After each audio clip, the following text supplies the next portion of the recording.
Welcome back to the second half of our Egypt travel vlog. Today, we're diving into the incredible 4-day cruise experience from Aswan to Luxor. We will be visiting the most famous temples and tombs, such as Luxor Temple and the Valley of the Kings.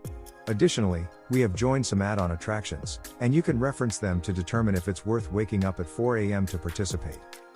If you missed our Cairo vlog, you can catch it by clicking the link in the upper corner, and don't forget to subscribe and like to motivate me to create more videos. Without further ado, let's begin.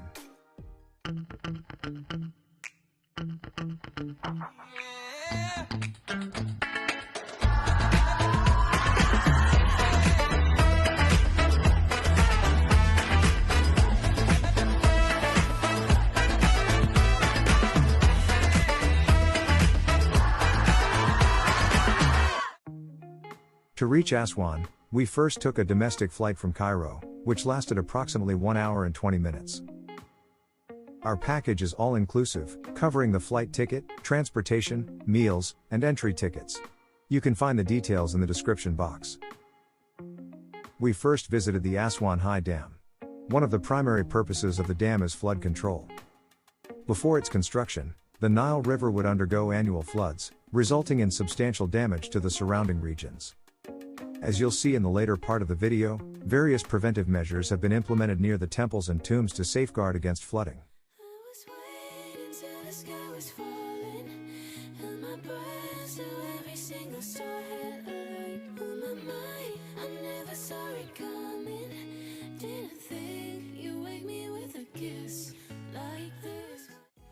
We are now at Philae Island, which is famous for its impressive temples, particularly the Roman temple dedicated to the Egyptian goddess Isis. However, what immediately grabbed my attention was the colonnade. As I looked up, I was amazed by the exquisitely carved capitals on the pillars.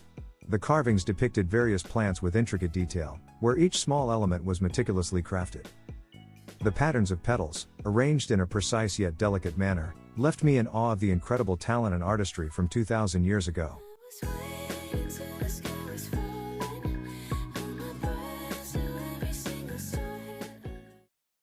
After leaving Philae Island, we boarded our cruise ship. Towards the end of the video, I'll give you a tour of our room and share the meals served on board.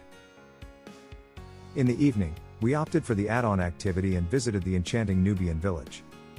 The village is renowned for its traditional Nubian houses, boasting colorful and decorative designs. Here, you can immerse yourself in the local craftsmanship displayed in pottery, woodwork, and hand-woven textiles.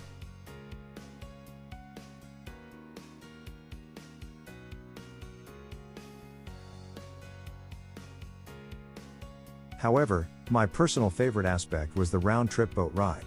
Since the village is situated along the banks of the Nile River, the natural beauty during the golden hour was breathtaking. The serene river views, palm trees, and sandy landscapes created a tranquil ambience, enhancing the village's charm.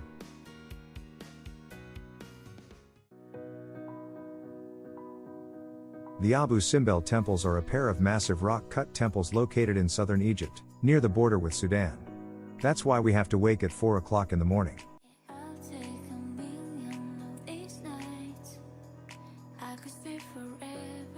The larger of the two temples is dedicated to Ramses II himself, and features 4 colossal statues of the pharaoh at the entrance. I believe this is one of Egypt's most popular tourist attractions, recognized for their impressive scale.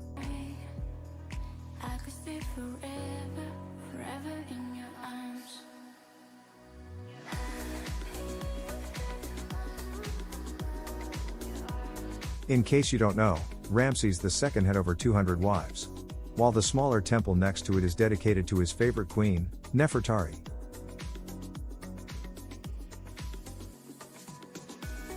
At night, we have visited the calm Ombo temple. This is an unusual dual temple dedicated to the gods Sobek and Heraris.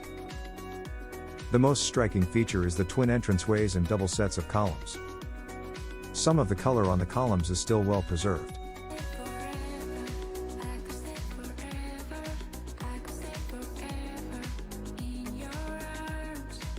You can also find the inscriptions of ancient surgical instruments here.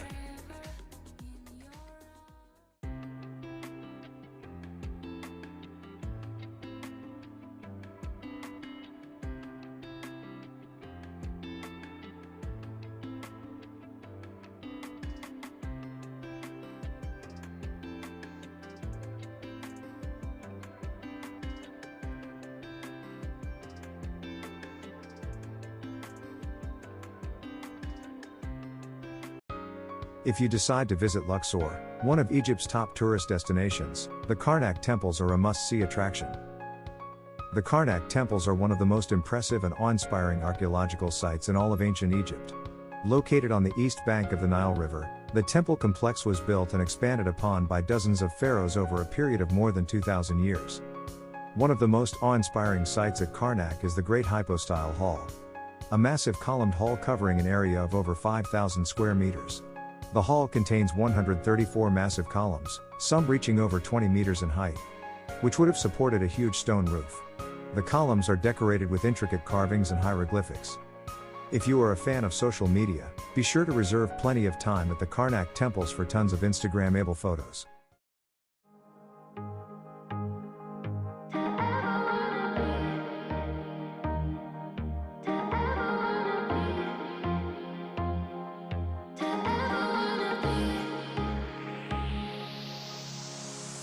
Nothing seems right, 'cause when you're born, I lose my sight.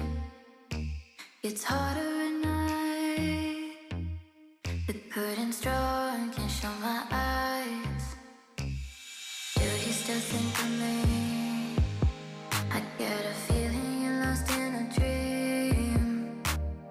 Told me I'm all that you need, but you're too far to even hear me scream. Don't let go,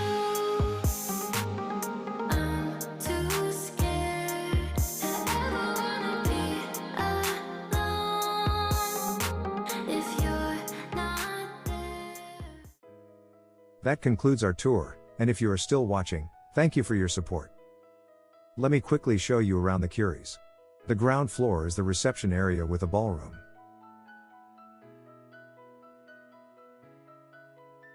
Our room is located on the first floor. As you can see, a very standard room. I do not have much expectation on the room at the Curies. You cannot compare it with a 5-star hotel, but at least it contains all the basic amenities you need.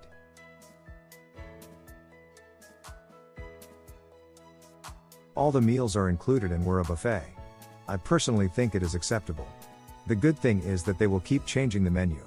For example, you will have Egyptian cuisine one night while Mexican food on the other night.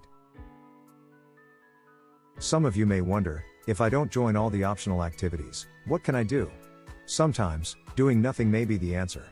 You can go on the deck and enjoy the relaxing vibe of sailing on the Nile. This concludes our full adventure to Egypt. If you enjoy watching this kind of travel vlog, don't forget to subscribe, like, and share. I'll see you in the next video. Sunshine and moonlight are fading to stars stuck in your eyes. Yeah, I'll take a million of these nights. I could stay forever, forever in your arms.